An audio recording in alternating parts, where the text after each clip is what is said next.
Sir 43 ಜನರ ಮೇಲೆ FIR ಆಗಿದೆ, ಹೋರಾಟ ಮಾಡಿದ್ದು ತಪ್ಪಾ ಅಂತ. ನೋಡಿ, ಈ ಸರ್ಕಾರ ಒಂದು ದಬ್ಬಾಳಿಕೆಯ ಸರ್ಕಾರ. ಮುಖ್ಯಮಂತ್ರಿಗಳು, ಮಂತ್ರಿಗಳ ಭಾಷೆ, ವ್ಯಕ್ತಿಯ ಸ್ವಾತಂತ್ರ್ಯಕ್ಕೆ ಈ ರಾಜ್ಯದಲ್ಲಿ ಬೆಲೆ ಇಲ್ಲದಂಗಾಗಿದೆ. ಪ್ರಜಾಪ್ರಭುತ್ವ ಇಲ್ಲಂದಂಗಾಗಿದೆ. ಅನ್ಯಾಯದ ವಿರುದ್ಧ ಧ್ವನಿ ಎತ್ತಿದರೆ ಅವ್ರ ಮೇಲೆ ಇನ್ನಷ್ಟು ದೊಡ್ಡ ಕೇಸುಗಳನ್ನು ಹಾಕುವಂಥ ಪ್ರಯತ್ನಗಳು ನಡೀತಾ ಇದೆ. ಒಂದು ರೀತಿಯಲ್ಲಿ ಇದನ್ನೆಲ್ಲ ನೋಡಿದಾಗ, ಜನರ ಧ್ವನಿಯನ್ನು ಹತ್ತುಕುವಂಥ ಪದೇ ಪದೇ ಈ ವಿಚಾರಗಳನ್ನು ನೋಡಿದಾಗ, ಮತ್ತು ಅವರ ಪಕ್ಷದವ್ರು ಮಾಡಿರುವಂಥ ಹಲವಾರು ಪ್ರಕರಣಗಳನ್ನು ಮುಚ್ಚಾಕುತ್ತಿರುವುದನ್ನು ನೋಡಿದಾಗ, ದಲಿತರ ಮೇಲೆ, ದಲಿತರ ಮಹಿಳೆ ಮೇಲೆ ಅತ್ಯಾಚಾರ ಆಗ್ತಿರೋದನ್ನು ನೋಡಿ ಸುಮ್ಮನೆ ಕೂತಿರುವಂಥ ಈ ಸರ್ಕಾರ ಒಂದು ರೀತಿಯಲ್ಲಿ ಅಘೋಷಿತವಾಗಿರುವಂಥ ಎಮರ್ಜೆನ್ಸಿ ಇದೆ, ಭಯದ ವಾತಾವರಣ ಇದೆ.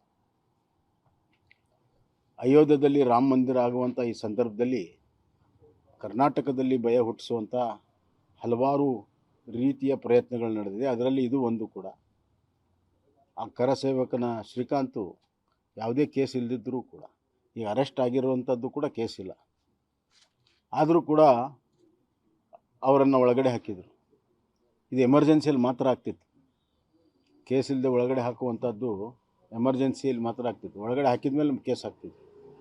ಅದೇ ಮಾದರಿ ಇವತ್ತು ನಡೆದಿದೆ.